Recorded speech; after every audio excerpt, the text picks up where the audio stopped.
it's really tough. But let's have a look at the starting lineups first, and maybe we'll get a little glimpse of maybe an idea of where it could lead to. It's going to be Harley, Dragon, Joel Crew, Prince Fran, as well as Steffi. I mean, this is what we've seen from Malvinas specifically from the group stages is that they can keep up with some of the best teams, right?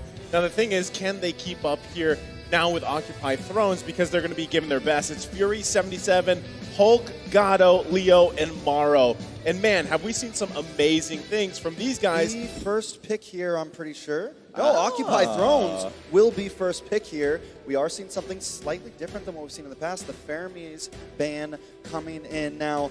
With this being a best of 3, you kind of got to pull some of those cards out quick. You don't want to hold too many blows. You are in the lower bracket. Everything's on the line, but Lo Yi? I think we saw her once in the group stages, if I remember right. You know, that popped up. But again, it's not something that you're used to seeing, right? At least banned out here.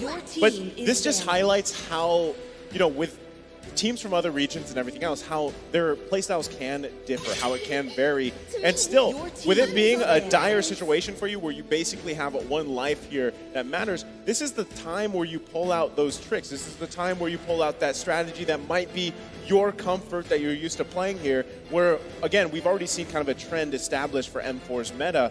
But, I mean, aside from that Wan ban, fairness once in a while, but the Lu Yi being banned is not something typical. On the other side, though, Malvinas taking out the carry, too, the carry, the joy, the glue. These are heroes that have just been all over the place, especially that carry. Well, personally for me, I'm just hoping to see a different blue side starter here. I'm tired of the Eves. I'm tired of the carries. I want to see something else. First, pick something exciting. And is this the excitement that I'm getting? Did I jinx it? Come on, lock it in. There we go. It's going to be Kaja, first picked on the blue side for Occupied Thrones. Now, it's not the Franco that we wanted to see. It is the Kaja again, which we still like, and it's just well-rounded. It's flexible. Of course, I feel like we've seen a lot more roam Kaja, but if you have to, you can move it around now. Malvinas Gaming going to respond by picking up the typical Yve, and they still have something else to follow. Do they go into a gold or a mid or a jungle here? I think they could possibly, we see them pick up the XP lane. That might be a viable option, whether you go to Lapu Lapu. Yuzhong has been highly contested as well. You still have actually quite a bit of options, but even going back on the first pick, the priority pick for the Kaja, I think the value's there just because you have an on-demand targeted ultimate, right? It's actually, okay. And you can play around that because, again, this is a team that had very high average kills from the group stage despite not being able to win a game. So Kaja is a great start to hopefully taking this game number 1 here. The Grok pick to complement the Eve is there. We still don't know 100% how this is going to be played exactly, but still, with the next couple picks from Occupied Thrones, Valentina comes out here looking to take the real-world manipulation or the wild charge possibly, and also there's the Lapu Lapu being locked in. Personally, I'm taking it at face value, right? I'm seeing the Grok. How are we going to face check brushes? Well, they have a Kaja, so Grok just seems like a very natural answer for the time being. It might prove very vital later on because both sides haven't really shown what their gold laner is going to be. The Lapu Lapu, again, something that I would have expected Malvinas Gaming to pick up within the first rotation rather than the Grok. Rather interesting for me, but the Valentina is just always good specifically against the Eve matchup. Later on into the game, it is a little rough in the laning phase, though. Like it. Ranger, that's a second pick, but it does hold a 100% win rate right now. So, I mean, if it's been working, maybe we will slowly start to see some more of this. The thing is at this point, I think they do, now with that being a damage dealer and not going your typical bulky jungler or even assassin jungler, I feel like he is a pretty easy target if the side of Occupied Thrones wants to pick up something, you know, like the Ling or an assassin. Yeah, the fact that they banned out the Yuzhong here, I'm guessing they could set up for something. They could set up for, you know, a shorter range marksman. There's a good chance that they just want to eliminate as many EXP laners because it feels like it's pretty well, stable, or at the very least, the roles are locked in. But let's not forget that the Brock can actually go into the EXP lane, and I hope that Occupy Thrones keep that in mind. But let's have a look at the quote coming in from Dragon, who is ranked first in damage dealt, shared at 26.9% amongst all EXP laners here in M4. So basically what that means is he likes to be scrappy, right? He likes to be in all those fights because honestly, if you look at XP laners, again, we're highlighting them even from yesterday, or actually throughout the entire M4 tournament, they kind of play different two styles. It's either you're more focused on splitting those lanes, putting pressure around the map, or you really like to just be in the fight time after time. And Dragon's one of those, right? I mean, there's a couple people that come on the top of your head when you're thinking about exactly who those people are, but Dragon being one of them and having that statistic there pretty much shows he likes to be in the action, and at the same time, that still wonders, is this the Grok going in his hands? Because now we've seen it in the roam, we've seen it in the XP lane, and still, how does he want to play with that? Because weapon mastery's been working pretty great, especially when you're looking for those big setups, and again, that perfectly goes with his playstyle. Well, I think it's a matter of preference, right? It's like whether or not you want to have those like initial big damage catches when you have high and dry, or whether you want to scale even harder with the Weapon Master. And now with picks already coming through so fast, Lolita already locked in for the side of Malvinas Gaming, but coming back to Occupy Thrones, the fanning has been open up for a very long time. So again, that's why you can see the smiles coming in. They know, hey, there's no way you can really lock us down anymore. Yeah, but they could still, or no, they've already got the Lolita. You're right, and it's going to be fair. I was just thinking, well, you can still flex the Grok, but no, they've already flexed the Grok. Lolita will be in the mid, and yes, when I saw that Cho get banned out by the side of Occupy Thrones, I was like, oh, we're getting an assassin here. We're definitely getting something highly mobile, highly moving, and this could definitely be the death sentence for Malvinas with that pick. The thing is for the side of Malvinas, I'm trying to think if there's anything they could pick here to possibly lock that down. They do still need a gold lane. No, yeah, they still need a gold laner. Maybe a gold lane Saber. I was going to say, we could see something surprising here, especially because you have the Granger into the jungle already. It's going to be the Lunox. So you were asking about it earlier in the previous series. Now we're going to see it. I mean, you have the Brilliance to get away. You know, if you do get those ganks, you're a bit maybe less vulnerable than other gold laners, but you still don't have the lockdown for the Fanny. I was thinking maybe a Moskov. You guys were saying Saber, something to bring that down, so I'm a little iffy about it. Honestly, it really, at the highest level, you expect a Grok to be able to kind of lock off particular angles and kind of funnel Fanny into a death trap, right? That's what we should expect to see from this game, but I don't know, it's still hard. Fanny is a really creative hero, and it's a dynamic way of getting in and out of fights with the steel cables. You have so much more flexibility than so many of your opponents out there. Yeah, I think, again, you make good points. It really just comes down to how to utilize the Grok. You're going to have to shut down that Fanny. Now, even I believe the Kufra was open, so I would have liked to possibly even see a Kufra, but Lolita is still a great option. With that being said, it's time to roll into a game of our final best of 3 here today. Are you ready? Because it is Occupy Thrones up against Malvinas Gaming. All right, so taking a look at the emblems real quick there, he is running the high and dry on that Grok, so might be looking to even possibly get some early kills, or they're going to be focusing on the side lanes even, right, and finding pickoffs to garner them that lead with this lineup they have. Also, with Prince Fran being on this Granger jungle, when it has been picked running this killing spree, it has run rampant before, but you're working against Leo here on this Fanny, so this is going to be still quite the job cut out for Prince Fran specifically, but like we highlighted earlier on, he's done it before. Oh, Dragon taking a bit of damage here. This is what I was worried about. Leo trying to come in. Maro going to poke him in, and Dragon's going to be forced to go back to base here. Oh, interesting. He decides to go back to base because it's the fastest way to actually get to his orange buff side, but it does mean that Prince Fran has an opportunity to actually catch up and now is out-leveling Leo by 1, and now with the Little Wanderer, they can start moving towards the bottom side. Most definitely. Fury looking for something. I like the aggression from both teams here. No one too scared to get in the other team's face. At first, I was a little worried the way Maro was playing. I thought it was going to give Prince Fran a lot of trouble, but Malvinas Gaming answering back. Yeah, I mean, this is the typical kind of process, right? all this, the farming, the poking back and forth until the first turtle of the game. Maro, though. Oh, Maro taking a lot of damage. Prince Fran looking for something there, but still unable to find it. I think he would have. He had his ult, right? He could have 100% secured the kill on that one, but here comes Leo! Oh, here comes Leo. I mean, what else can you say about that? You can see it coming, the steel cables, and then the doom is near. I mean, that's why when you have a Fanny across from you, you really don't want to be like you don't want to be at a fourth of health, right? Especially this early on. You know the burst is going to be there already. So this is already an advantage. Dragon going to get poked again. Trying to set up here. Oh, Hulk comes in with the bravest fighter. Dragon uses the wild charge. This is a real world manipulation. Both go down, but a stun does come on to Prince Fran. Now comes the Destinata. Does not connect, but Leo will connect. Prince Fran forces dash away, but he's not going to be able to make it.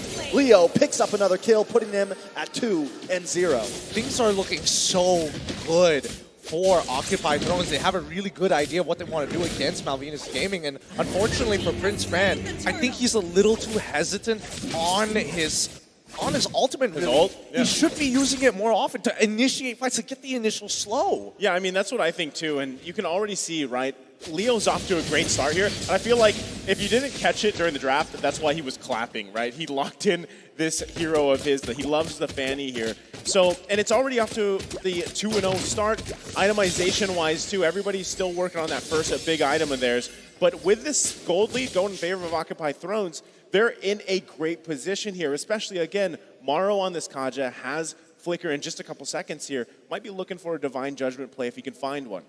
Oh, I think he might do it right here on the step A. It looks kind of good, but no, he's not going to take the angle. And I think, Occupy Thrones at this stage of the game generally is going to be thinking about, like, how do we snowball out of control? Because if we're talking about scaling, Malvinas Gaming, they've got some really scary heroes on their side. Yeah, but so does Occupy Thrones with Gato on this quad. We know there's some possibilities, some insurance for the late game, along with the sustainability that you get from that Kaja. I mean, I'm a little worried. It's already a very bad start, but here comes the Divine Judgment. Steph may go down. Gato comes in with the Blazing Duet. Harley trying to do something, but it gets stunned down. This could be bad. Steph, they picked up. Leo gonna find that kill. In comes the bravest fighter onto Harley, forced to go back under that tower, and Occupied Thrones is breaking down Malvinas. See, that's the frustrating thing with Granger, right? It was Fury one hit away, but you just couldn't angle enough to get it, and now on the bottom side, they're going to clear that out. Still, I think a big question is, where does this Lunox fit? How does it go along with the rest of the game here, right? Joel Crew having the mystery shop here, going to be working towards building those items as fast as possible, because that burst damage, especially from the Chaos Bolt's obviously pretty scary, even at this point in the game. Dragon, though, should be just fine. Gonna have to recover, but still, you don't want to be low health here, especially with a Fanny across from you. And this should set up Occupy Thrones, possibly for another turtle. I think for now they're definitely going to get the turtle, but I feel like if this game continues in the direction that I think it's going, and looking at the game status of how the position of Occupy Thrones is right now, it's going to spiral out of control. Leo, he's already previously 2 levels ahead of Prince Fran. Now only, well, still 2 levels. He needs to start pushing into the enemy jungle and continuously pulling attention to himself so that the laners can do their job. Lapu is already controlling the Grok. We look down bot side. They're already setting up for a potential one-shot kill with a Divine Judgment onto this Lunox. I mean, even looking at the items, right, you have Joel Crew finally getting that Clock of Destiny locked in here. A couple more items. Pretty much at this point, everybody has that first crucial one. A lot of Blades of Hephaestus as well across the board. But still, how does that transition to these early team fights, these early skirmishes, especially with Turtles? I mean, at this point, you're kind of just giving it up if you're Malvinas Gaming. And now here on the bottom side. Oh, there it is. Divine Judgment on a Joel Crew. We saw it, but they did it. Now the Immobilize does land on a Fury, but Leo finds it. Prince Fran goes down. 4-0-0. Leo may still want more. Trying to cable around. Maro going to hide out in this tri-bush. This is looking rough with a 3K cold lead going to the side of OT. I feel like, oh wait, Not another one. Not another one. Okay, he's going to get out here. I don't think it would have been another one. I don't think anybody has enough damage to really put the play out here, but Maro completely disrespecting the spacing on purpose, and he knows where everybody is on the map.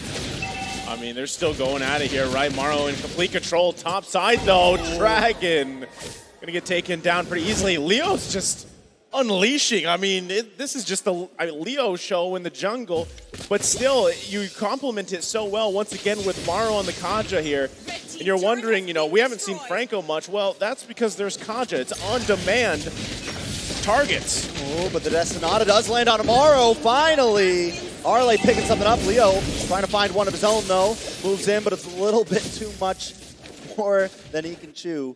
But now with the turtle up, Steffi gonna maybe try to zone this away. Fury getting a couple pokes in. Hulk is here as well, but I think we're at now a bit of a standstill. Yeah, I don't think this is good for OT at all. Right now, Fanny doesn't have her purple buff. She needs to go back, pick it up, and then come back in. Malvinas Gaming are unaware of this, or I didn't notice that Leo only had the orange buff at that point of time. They technically could set up, and yes, they are hovering ready in flank positions to get rid of somebody. Ooh, and look at them. They're gonna come on to Hulk. That's the target.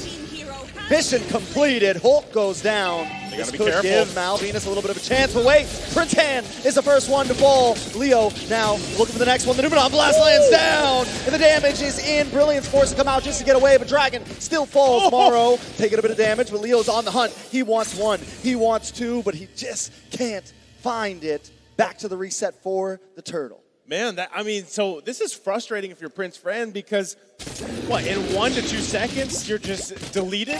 I mean, it's so hard to even play around that because you literally have one dash on this Granger here, and especially with the Malefic Roar being picked up by Leo, he's 7-0, right? He's just massive in this game so far. They might even have just free control on this Lord. At this point, Malvinas Gaming, yes, you saw the burst from Joel Crew. It's obviously there, has that Genius Wand, pairs up really well with Harley here. But still, I think Harley, he needs to lock in that Ice Queen. Yeah, wait a second. World Manipulation comes on, Destinata lands! Fury 77 will go down along with Maro. This could give Malvinas a chance over this Lord. Yep, this is a huge swing, honestly, but wait. Leo, don't do it. Leo wants to come in, trying to find the moment. Gato comes in with the Blaze Duet. Harley and Steffi are melted down, but Hulk is here with the bravest fighter, trying to lock on, but they're on the chase, and Hulk goes down. 2-for-0 trade currently. Gato forced to back off, but Malvinas Gaming know their health bars are low, and Leo's still in the field, so we're going to wait to get this Lord. That took discipline. I mean, you saw the Chaos Bolt was committed from Joel Crew. They whittled down the Lord, to less than half health, and they still pulled off Prince Fran, deciding to go on the members of Occupy Throne. Speaking of Prince Fran, almost gets caught down. Gato finds it. Numenon Blast does come down, lands on to Fury, but now they are out of the real world manipulation. Oh, wait a second, big flicker! Dragon finds his connection, and Fury 77 goes down. Ladies and gentlemen, we got a bloodbath. Oh my goodness, Dragon, the difference maker right now. And I get where you're coming at. It does take a lot of discipline to pull back. I think Occupy Thrones made a smart decision of throwing bodies to actually try and chunk Malvinas Gaming as much as they can to get them off of that Lord. Their lead, their 3K lead, now only cutting down to a 2K lead. Oh, potential dive down bot side though. Oh, tries to get it off, but gets stunned. Wait a second, Maro is here to help out, but wait, that's a little bit too much. Forced to back off, but he does save Hulk. I mean, these are great moments for Malvinas Gaming. Don't get me wrong, right? Even itemization-wise, they're finally getting some of the items they need there. Like I mentioned, Harley's got the Ice Queen wand now. Dragon picking up BOD here. But still, all that happened, they don't have any turrets down, guys. They need to get space on the map here. And that's why you see them struggling so much to actually get this Lord. It was about a 4K gold lead for Occupy Thrones at one point, but they're still going for picks here. They're still trying to get kills because they know we don't have this objective control that we need, despite us winning some of these skirmishes. And even Occupy Thrones doing a great job at just keeping them there. Oh, this is bad. Dragon will get picked off, and that is huge. Steffi just wastes the Numenon Blast. That is a lot of material. A man and ult down. Malvinas Gaming going to be forced to back off here. Oh, I mean, Steffi had the right idea. He wanted to flicker in, but they're about to lose the mid tier too. Leo getting away with too much. Way too much. And Malvinas Gaming, honestly, you can't stop him at this point. The snowball is huge for Leo. He just needs to convert into a lead. Oh, my goodness. Destinata does come in, lands on tomorrow, but still not enough damage. Lord, wait a second, conceal play. Does Steffi have something up his sleeve? Joel with the flicker in. Yes, lots of damage. Fury 77 goes down. Joel Crew wants to find Morrow. He finds him, 2 down. Lord down to about 20%. Hulk in the back line, focusing on to the rest, but he will fall next. Leo, though, does find Prince Fran. Make that a double for Gatto. It's 3-2, but the Lord goes to OT. The battle continues. Leo goes down, and now it's Gatto all alone. I don't know if that's a fair trade for OT. You even see Leo, right, on the camera. He goes in, gets the retribution off, throws his hands up. Was it worth it? That's still the question here. Now, finally, Malvinas Gaming, out of that whole trade, they're finally going to get a couple turrets in the Tier 1, get a little bit of space to work with here. Itemization-wise, too, it's now, at least they're catching up, right? Occupy Throne still holding on, but Gatto's going to get even scarier. He's already got those 3 core items for this Claude here, also running the Vengeance. So Malvinas Gaming, as the game goes on, they're really going to have to be careful on how they pick these fights because, again, you're relying on Dragon to find that Holy Mary, wild charge setup if he can, but still the interaction, you're also relying on Joel Crew with Harley. They got to work on this Lord, get it cleared up, get a reset going here, and try to find picks here. I'm actually on the opposite opinion. I think Malvinas Gaming would say, all right, take what you want. As long as we're not too far apart and we hit critical mass, we've got a really good opportunity to turn this around because that's the power of Lunox, who just scales to almost infinity here and makes it really difficult for Gatto, who has to take vengeance just to keep himself alive against... Whoa. No way. Just when we thought Leo fell off, the damage is still there at 13 minutes. Okay, bit of a breather there. Hulk should be able to get out, but yeah, Joel Cruel now with 4 full items. Gatto, he's got to be really careful. See, that's the thing that's kind of scary, though, with if you're Malvinas Gaming is whether it's Leo, whether it's Morrow, there's so much potential in them to find anybody from Malvinas Gaming and make it a numbers advantage, right? The pickoff potential is huge because if there was even follow-up from that, Leo got Prince Fran down to 1 HP pretty much. And even if you take Prince Fran out, hold on. Well, speaking of freaking someone off, Dragon will go down. Steffi wants to find it. Destinata does not connect to anyone, though. Neither does that Newman on Blast. Harley brings it out, but wait a second, the response. Oh, man, Newman on Blast. And Malvinas Gaming is wiped. Nothing but Harley left. That was a huge response for Fury.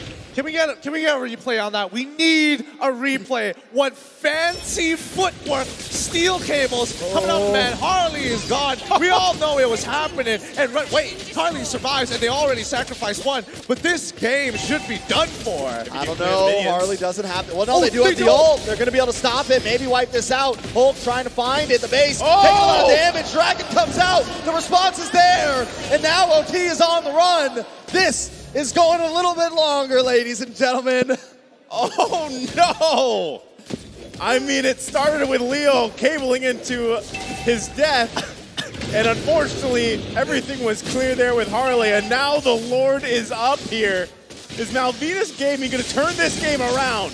I don't know, this Lord should be able to go to them, and with the death counters being so long, they're going to be able to reclaim the map position. It was supposed to be over, but Malvinas Gaming is still in the throw. I can't believe that just happened. I am at loss for words at this point. And if Occupy Thrones lose this game, a lot of uncomfortable looks are going to be shown at Leo for what he did. Oh boy. Let's see how this is going to go because this is the point of time where Malvinas Gaming is really going to bite back. Their Granger, he finally has a decent number of items. Most importantly, we're looking at Joel Cruel, who's got everything down. Just needs some magic penetration, and any Athena shields are not going to matter. Oh, here comes a concealed play, though. Mara's going to get stunned up with the wild charge. Newman on Blast comes in. Steffi gets the stun. Hulk brought down to about 30%. Barry and Mara are already gone. Leo. Connection on to the Lord. This could be bad. Wait a second. Leo on the base. Occupied Thrones. Leo picks it up. Just when we counted him out, Leo secures the win. Well, they're going to love that. They're definitely going to love that, Gideon. You're kidding me! You're kidding me! They have done it for a potential blunder. Leo's like, don't worry, I got you. I'll bring it back by myself. Well done. GG, well played to Occupy Thrones. All part of the plan. That's all. And let's see what we have in the store. Starting things off, Malvinas Gaming will be taking blue side, while it is going to be Occupy Thrones on the red side. Yeah, they don't want to play against that Leo Fanny anymore, right? They're not going to let that happen. Joy here as well. I'm wondering if they take out the glue or if we see another, possibly Kaja. You take out maybe even a Franco here. I'm still surprised that Louis is banned. I think, again, it only came up once. But they take out the Kaja. Malvinas Gaming doesn't want to allow Maro to just go for that on-demand steal from someone from the team. So now a last ban up here for Occupy Thrones. Glue, right? It's got to be glue. Well, that's what I'm hoping for, right? I don't know. We just saw Louis ban. So. That's the thing. That's the thing. When you see Louis ban, like, I feel like Terizla should be up there, you know? Terizla is very close to my heart, and I feel like he deserves to be respected. He deserves a ban. Because he's close to your heart. Exactly. I feel the same exact way. I feel the but energy. they may, like you said, glue would be a smart decision here. Unless they're really going for something crazy. They are second pick, so maybe just leave everything open and see what you can trade out in this. The problem is there's not a whole lot to trade. Oh, that's the Yi. Well, glue's open. Glue is open. So do they take it? I mean, that's the question, right? Put it into the hands of Dragon here. He did have a pretty good game previously, right? Even with that Grok that he chose with. But still, that's not glue. That's not glue. That's Wan. That's being picked up first. Yep, a lot of this is what we call an open draft, especially when you're coming up with a couple of non-meta picks in your ban phase. Immediately, the pick pace suddenly changes shape. The 1-1 is already there. Therefore, you're going to have a potential free glue. I was expecting to see, if 1-1 was banned, glue first picked and then Terizla into the second. That's not going to happen, which is a little upsetting to me. But here we go, as expected. Glue is out. Ooh, Farmus, though. Thoughts on Farmus after we see previous games of today not exactly working out too well? I mean, along with the glue, theoretically, you should have a lot of sustainability. Some even dive into the back line potential, some bothering them. But the thing is, just like the glue, it's kind of a low percentage win rate. And theoretically, it's all supposed to work out. We all thought, I mean, even as casters, we all talked about this before this event, saying glue's going to be a very hot pick. Yeah. But he hasn't really honestly been showing up. Not sure whose voice you're imitating there, but you know, he is a big pick. But someone that we haven't seen often, a couple times, is the Uranus pick. Esmeralda popped up again previous series, but you know, this is the thing. You have the Farsa there. You also are going to have to deal with the damage from the 1-1, and most people pick that Faramis because of the Cult Altar available to them and how they worked around that. So still, damage being thrown at them from Malvinas Gaming is something that Occupy Thrones has to be pretty much worried about in a sense. But they're also, this time, they want the Lunos. They could be flex picking it, but let's have a look at Fury 77's M4 stats so far, who has 89% team participation, ranked number 1 in M4. Think about it. People are thinking about these major regions dominating the charts in terms of stats. No. Outer regions and minor regions are taking the helm. Most definitely, but they have also just started in this bracket, so there's a little bit of time for them to catch up or possibly lose out in some of these stats, but still, I gotta give it to Fury 77. Earlier, with that response, the Lumen on Blast, definitely one of the highlight plays. I'm sure we're gonna see a lot of clips of that moment. Sadly, they didn't give us the replay, but it was definitely hype. I mean, that was just a perfect lineup. You know, that's what you live for when you're playing in those roles. They're actually going to go ahead and their last ban is going to be used on the Grok, and then you have the Hayabusa and the Karina being banned out by Malvinas Gaming, really trying to limit Leo into something here. And it's, unfortunately, there's still many assassins available, and this time he's going to go with the Ling here. Wondering exactly what you want to throw in the jungle for Prince Fran specifically, right? We do see that Fredrin is still available. Does he want to lean towards a utility jungler for this matchup? Yeah, I think Fredrin would be a really good option, but then again, it's tough because Lunox just kind of shreds you no matter what, and it's just a ticking time bomb for the side of Occupy Thrones on the Lunox. It's really, really tough. I would like to see an assassin, but then it feels like he's forced to play this peel because you know Wan as well as a Farsa have your back. Now, Malvinas Gaming doing kind of what I thought they were going to do, pick up a bulky jungler this time. Since Occupy Thrones showed their hand first in the jungle, we got to respond to it, but the Ruby pick, we haven't seen that a whole lot. I think we saw it once the other day. How do you feel about it? I mean, Ruby's still great CC potential, but I feel like sometimes it takes a little bit longer for her to really get that durability. I mean, it takes the items and everything. And when you, like Gideon said, you got a Lunox across from you. She's going to be shredding at least in the magic department. And so you have a couple options for you. Ruby is great, though, for those setups if you can get them. The Flicker combination with I'm Offended, if you can land those, it could set you up for a win in those objectives and everything else here. So solid lineups. I mean, there's a lot of CC here for Malvinas Gaming, but Occupy Thrones, they've kind of got their bases covered. Biggest question mark for me is the Faramis pick, because it's been a little lackluster so far through the tournament. I'm sorry, I got a glimpse of a couple of those sides, but it's time to jump right into the game here. Match point for Occupy Thrones, as they might be able to secure a place in the next battle, but Malvinas Gaming looks to punch back. This is game number 2. All right, I mean, we got a glimpse there at the emblems, and I think the biggest question is especially the pacing in the jungle, right? Again, Prince Fran going towards that objective-based play style this time around with the Fredrin. And that's the thing, can you actually really utilize this? Maro, though, already aggressively going in, gonna just get some vision here, too, and try to see if he can force Fran into a bad situation. But still, this rotation, the early rotation for Malvinas Gaming is going to be really important, especially if they can secure themselves the first turtle of the game. Hey, yo, what's going on down here? They're stealing away the Beetle without their jungle, and they just want to get ahead and EXP and deny it from this Ling, but they're not going to get punished whatsoever. OT is just chilling in the mid lane, going to shove it on out, and then look to move.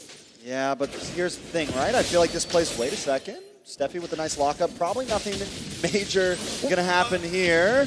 Maro forced to back off, but still, Malvinas Gaming, I feel like when there's a Ling on the field, that team wants to set a tempo, and Malvinas Gaming doesn't care about it. They want to bring in their own, but look how much material Leo's taking right now. He was able to pretty much clear out the free camps down on the bottom side of the map. Not to mention that, you know, he expected Malvinas Gaming to actually start invading that Beetle with the information provided by that. Lunox is able to make some really good calculated decisions overall. But in terms of the map rotation, it does feel a little strange. Nobody's really taking the initiative just yet. We're not seeing, you know, we're not seeing Maro actually jumping into too many of these fights. He understands they want to get level 4 first before anything. Oh, but there's some initiation. Dragon going to take a bit of damage, but now the rest of Malvinas Gaming is here. Turtle is up. I think it's going to be a second until the fight ensures, though.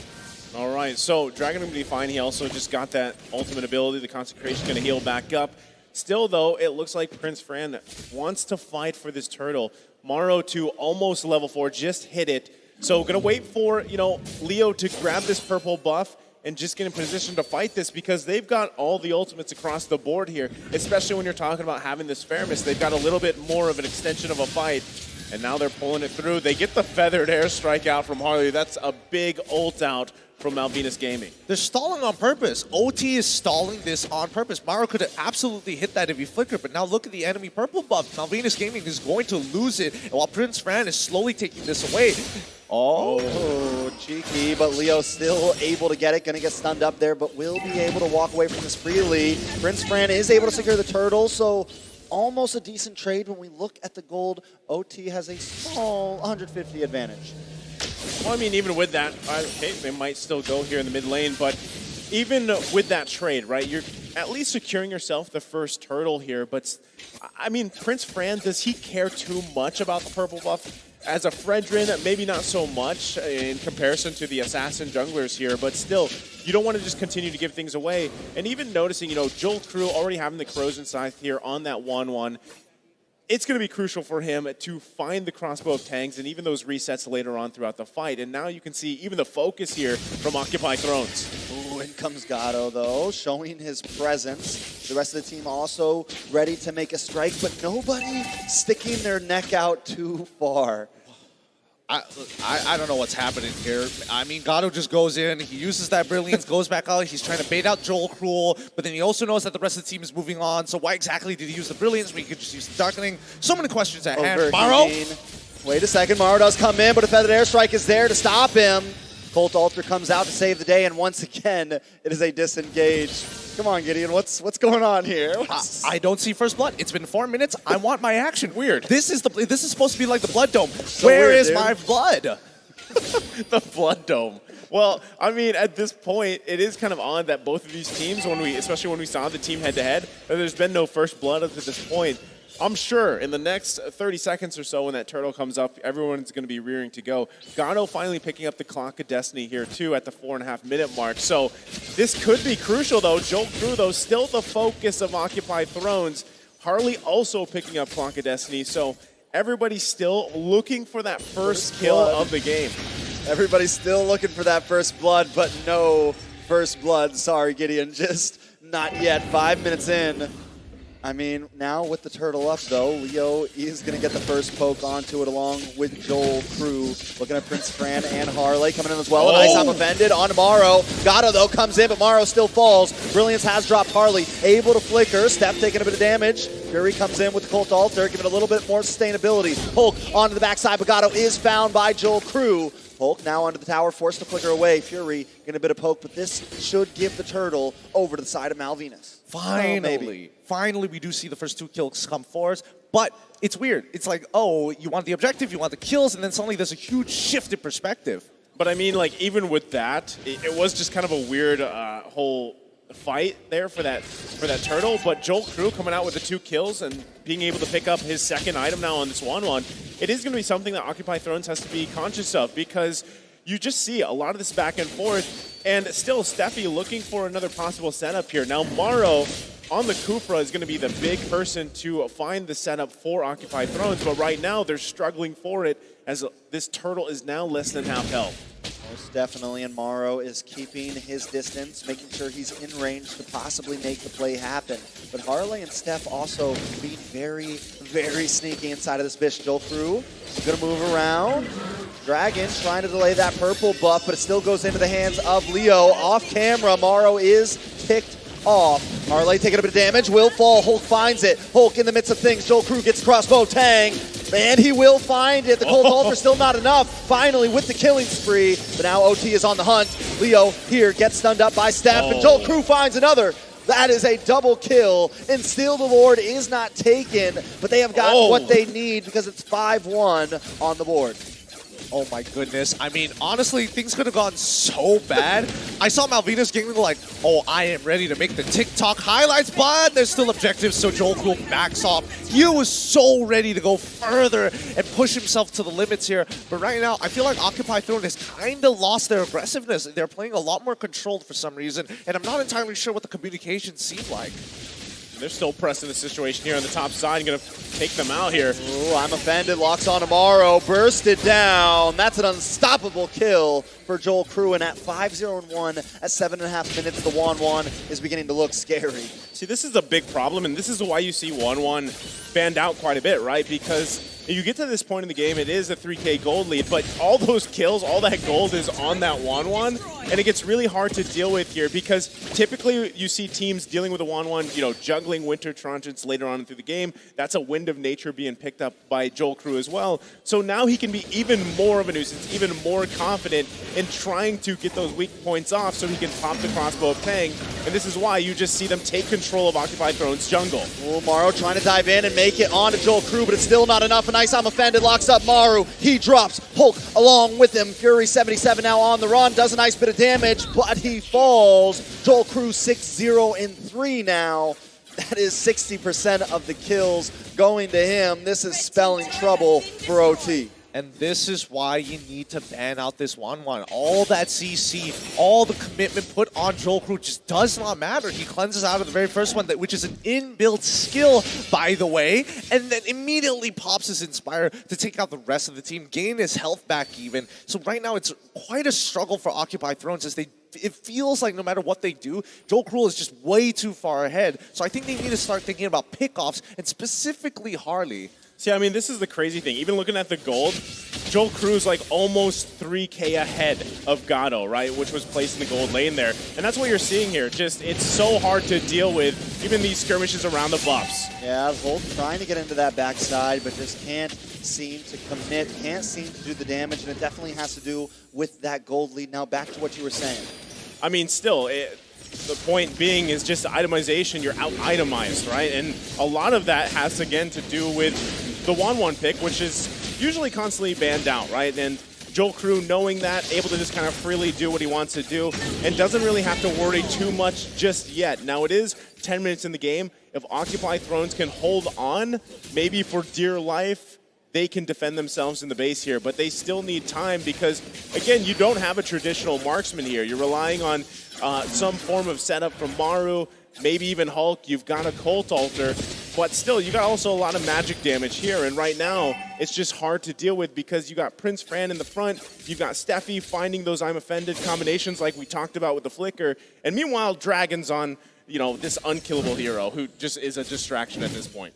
Yeah, it's tough, and I think that even though Occupy Thrones have options to be aggressive, the counter-engage coming in from Malvinas Gaming and just the raw peel from Prince Fran and Steffi alone already deters them. So it just boils down to who can create that space. Do they want to have Gato do it, or do they want to have Maro to do it? Because Leo and as well as Hulk do generally struggle. They go in, they slow down. There's nothing much they can really do other than displace and pull attraction to themselves. But as long as Malvinas Gaming sticks as 5, I'm not sure. Yeah, and the Lord now encroaching into enemy territory. Will connect onto that inhibitor. Going to do a nice bit of damage, but Gato will be able to handle it so they don't lose a base tower just yet. Malvinas Gaming going to go around and eat up OT's resources and wait for them to come out. This is even scarier, right? He just, Joel Crew just locked himself in. The Malefic Roar, able to pick that up. Steffi getting this dominant ice. So still, Occupy Thrones trying to play catch up. 7.5k gold lead and no turrets for Occupy Thrones here. They're literally just trapped on their side, if not their base. And I mean, Joel Crew, the turret plater, number 2 highest turret damage per minute. That's 951 damage. And this has been a game for him. I mean, if it was Leo's game, the previous one, this one's Joel Crew here. You know, for now, I mean, for all we know, this game could drag out longer, but let's have a look at Joel Crew, the turret plater. You know, the second highest turret damage per minute at 951. The man is able to push really fast and somehow is able to shred these turrets without taking too much damage or getting punished that heavily. Yeah, another amazing statistic for one of these lower bracket teams. It definitely goes to show how much of a stars they are in their own right. But with Malvinas Gaming holding such a strong lead over this, is there an answer for OT? Well, I think one of the biggest answers for them is still going back to the point. Like, do you use Gato to, whether it's the Brilliance, whether it's those Chaos Balls, to try to melt someone down here if you can at this point? Do you have Hulk either initiate with the split or peel for you? Leo also, I think he's got a couple items now on this link. He's got damage, but I feel like the big problem is there's just too much even durability from Malvinas Gaming because of that gold lead. Even looking at the items here, I think he's still got to build his third one, but at this point, you don't even really want to see them contest this Lord. They might be better off just defending in their base for another one while they can play catch-up here. Yeah, Morrow will get the Tyrant's Revenge onto Steffi, but a nice I'm Offended comes onto Hulk and Fury. Cult Altar does come out, but they don't want to let it up. Joel Crew popping off with that crossbow of Tang. Fury goes down, everyone else back to base. Leo caught in the midst of the field. Going to try to get hunted down from Dragon, but this should be a possible Lord for the side of Malvinas. And this is what we were talking about earlier. No matter what aggressive moves coming out from OT, from Maro specifically does, he instantly gets cleansed away. The peel coming in from Prince Fran, and not to mention just the counter engagement coming out from Steffi. He gets hit by it, doesn't care, quickly taunts everybody and pulls them in with the I'm Offended. So now OT are on the back foot even further than before, and most teams can't recover from this position. 9k gold lead basically going to be 10 once that Luminous Lord crashes into the inhibitor. Yeah, I think, you know, Leo's trying his best here really to put pressure anywhere that he can, but he's also going to be careful because in this defense, you're probably going to see Steffi try to just set up a play with a Flicker, I'm Offended combination. They still have quite a few options,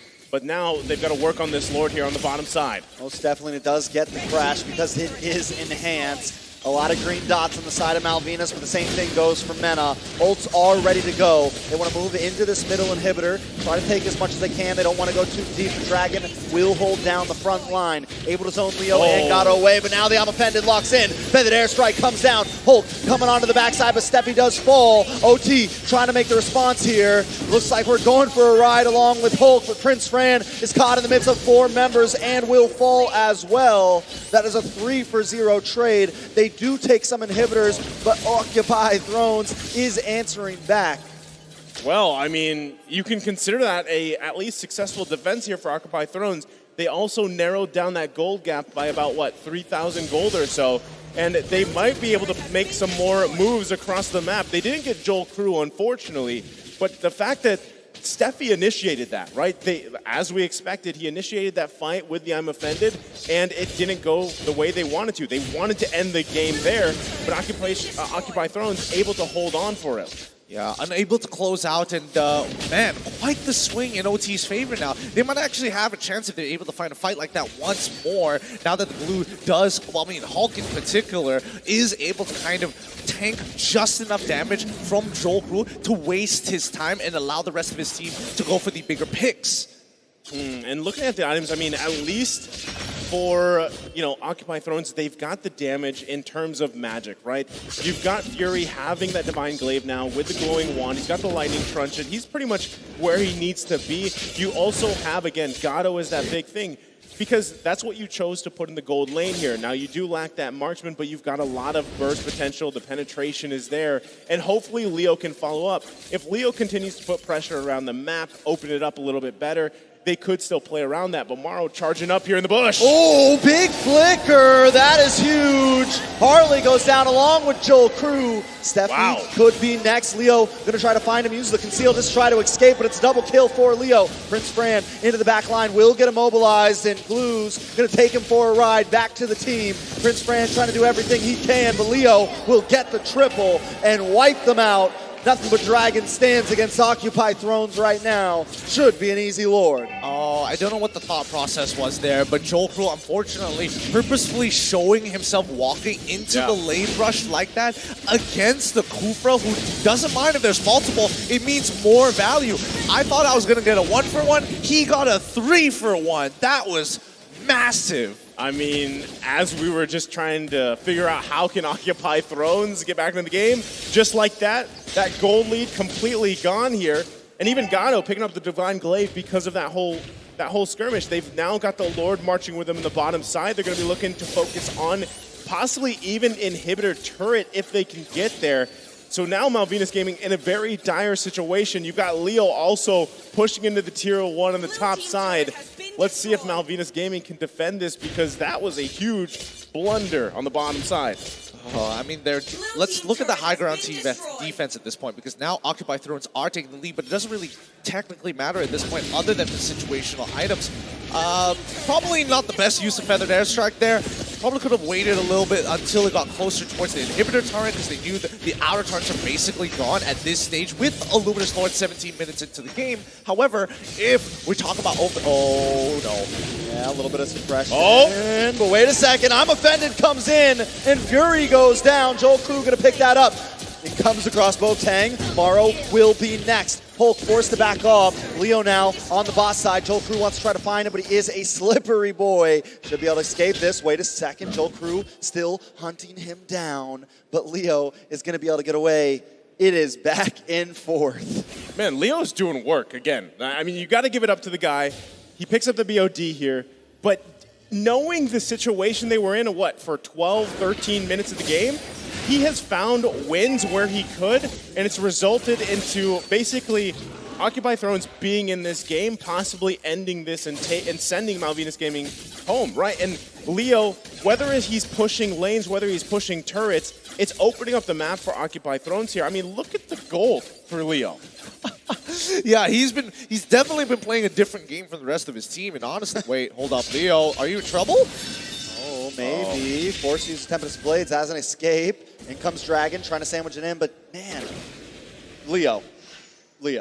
That's all I gotta say. The Leo, he is the literal economy of OT at this stage of the game, right? And Malvinas Gaming, this has been a series of unfortunate events. Like every particular play that they've thought of, either they didn't think it all the way through and got punished for it, and now if they had just closed out this game, we would have already been on game 3, and Malvinas Gaming would have the momentum. But now that it's been stopped, OT are starting. This is a real test of the mental between both of these teams. Throw the strategy out right now, because if they cannot execute, and more importantly so, if their mental breaks at this crucial part of the game, it's going to be over. Yeah, I mean, at this point, right, everybody's items are almost at this pretty much locked in, right? You're going to see some juggling, especially from the side of Occupy Thrones, because they've got to juggle the Winter Transient when Joel Crew pops that crossbow of Tang. If they can negate that and time it well... Oro doesn't want to juggle anything except for Joel Crew. Because now Prince Fran on the run. Fury gonna pop that Cult Altar. Oro pushes him back. Bit more damage. Leo looking for Harley. Can't quite find him. Gonna get pulled in from that I'm offended. Leo may go down here. Immortality does pop. Fury wants to try to keep them at bay. Leo will be able to escape. Fury uses the flicker, but the taunt comes in. Prince Fran wants something. Morrow gonna come in to try to create more distance. Well, all of this is happening. Gatto working on the Lord, so it is a good play from Occupy Throne. You called it. You called it, Naisu. They found it as you mentioned it. Why was he there? I mean, that's, again, Joel Crew, you're wondering, like, you know, you don't have to be there in the middle of that, in between that pit when you know Morrow is in a bush. And that's the thing. Remember, you can't hear that charge up, right? You can't hear that. So that's just a surprise effect. And again, why Kufra seems to be picked up so often, because when he charges up, comes in with that Tyrant's Rage, it's really hard to deal with. So now it's, again, Malvinas Gaming on the defense here. And look at that gold lead that Occupy Thrones has. Really, at this point, it just comes down to juggling those items and marching in with this Lord here. Joel Crew is getting very impatient here. He knows he could have ended this game much sooner, but here we go. A potential final push. Lord has encroached into this base. Feathered Airstrike does come down, but the Cold Altar is enough to sustain, and Harley will bite the bullet. Next will be Steph, possibly very low. Holt trying to get in the backside, but they are going at it, and the base falls. Occupy Thrones will claim the victory tonight. Malvinas Gaming will be forced to go home. GG's, well played. Congratulations, Occupy Thrones move on to the next stage, but our heartfelt goes out to Malvinas Gaming. They were so very close to closing it. They had everything, but they couldn't close it out. Well done, Occupy Thrones. Man, I gotta say, it's great to see these guys smile too. And like I said, I feel like Leo there is just like, whew. You know, the work he put in on that Ling, bouncing around, grabbing the objectives, putting pressure where they needed to. Again, what was the gold lead? I think at one point it was, what, 10K in favor of Malvinas Gaming when they're pushing into that base? So that is a game where you just feel like, oh, everything we did, it paid off here. Regardless, the sportsmanship at an all-time high here. Both of these teams playing like absolute champions and in the heart of champions.